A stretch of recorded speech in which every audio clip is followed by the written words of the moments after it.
The purpose of a router is to connect up different local area networks, different subnets. And in this case, R1 is connecting up our 10.1.1.0/26 network to everywhere else.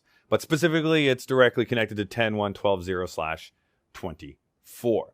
So let's look at the output of the routing table right now. And we can do that by typing in show IP route. Notice in our routing table right now, we have what are known as directly connected routes and local routes. What I want to know is how these routes ended up in the routing table. For example, were they learned from R2? No, they weren't. Were they learned from DSW1? No, they weren't. How did they end up in the routing table? Well, two conditions must be met in order for directly connected routes to end up in the routing table. Condition number one, we must have an IP address on an interface. So let's go ahead and remove one of the IP addresses on one of these interfaces. So gigabit Ethernet 0/0. Let's do that one. Configure terminal, interface gigabit Ethernet 0/0, no IP address. No IP address, right? Removed. So let's look at our routing table now. Do show IP route. It's gone. Notice that we're now missing 10.1.1.0/26 entries. Completely gone. Now, why is that? It's because there is no network of 10.1.1.0/26 associated with any of my interfaces anymore. So the IP address that is assigned to an interface, along with its subnet mask, is going to represent some sort of network. And the network ID that is associated with that particular IP address and subnet mask combination ends up in the routing table as a directly connected route. Right, so condition number one is you have to have an IP address and a subnet mask on an interface in order to get a directly connected route. So let's add that back in now. So IP address 10.1.1.1 255.255.255.192. We'll look at do show IP route again, and we'll see it's back in the table now. So if we figure out here that 10.1.1.1 with 255.255.255.192 subnet mask would result in a subnet ID of 10.1.1.0/26. That would be the subnet ID of the network that this address belongs to. So that is what ends up in our routing table down here, 10.1.1.0/26. And notice it says that it is directly connected to our physical interface of gigabit Ethernet 0/0. So the directly connected route is the most fundamental route you are going to ever have. Why do I say it's the most fundamental route? Because it is where everything begins. I need router interfaces with IP addresses on them in order to connect to local area networks.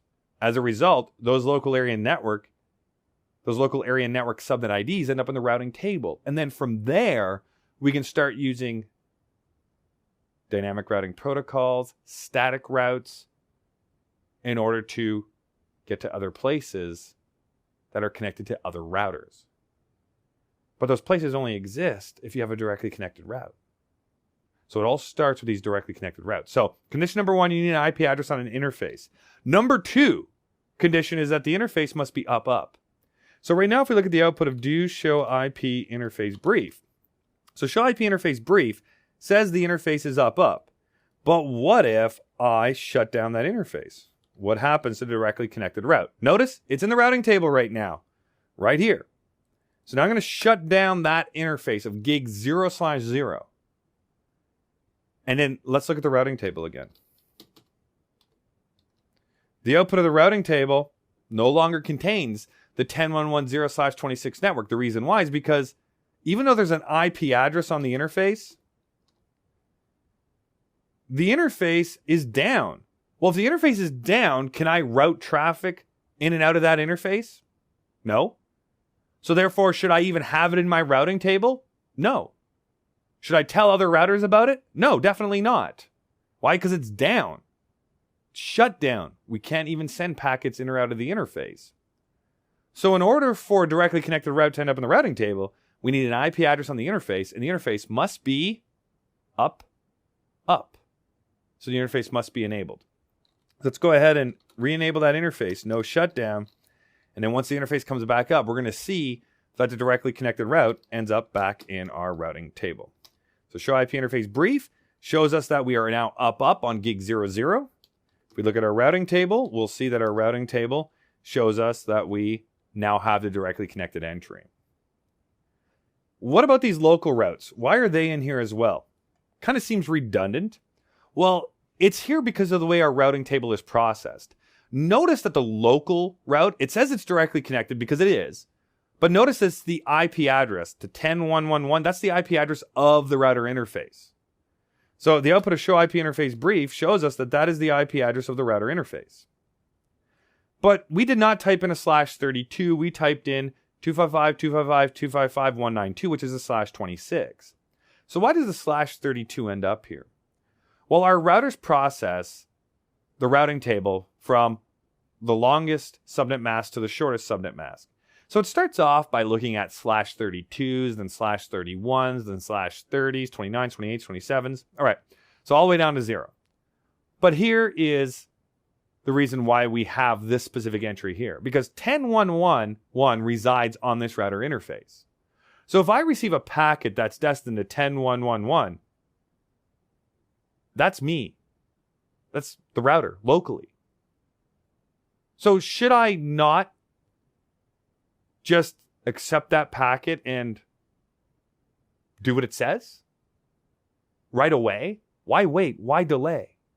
Why have to go through all the /32 entries, the 31s, the 30s, the 29s, 28s, 27s, and then realize that, it hits this particular entry? Right? Why not have a 32 entry in there so that way there, as soon as the packet arrives, it says destination address 10.1.1.1. The router says, oh, yep, perfect.